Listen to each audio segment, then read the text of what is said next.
আমরা যখন জামাতের ব্যাপারে মওদুদিবাদের ব্যাপারে কথা বলি তখন মওদুদির ব্যাপারে কিছু লোকেরা আমাদেরকে সবক শোনাতে আসে যে আমরা তো তার মাযহাব মানি না, তার তাকলিদ করি না, আমরা তো তার শুধু রাজনৈতিক দর্শনটা নিয়েছি।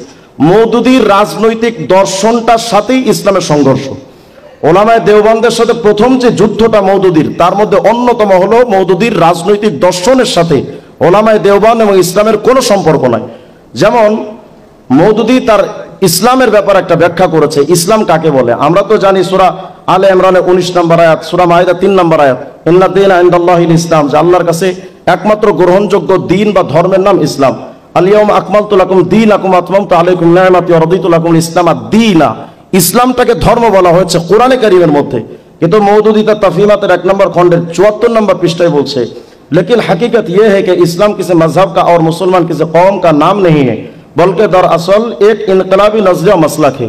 মানে ইসলাম এটা কোনো ধর্মের নাম নয় এবং এই মুসলিম সভ্যতা এটা কোনো ধর্মীয় জনগোষ্ঠীর নাম না, বরং এটা একটা বৈপ্লবিক চিন্তা চেতনা।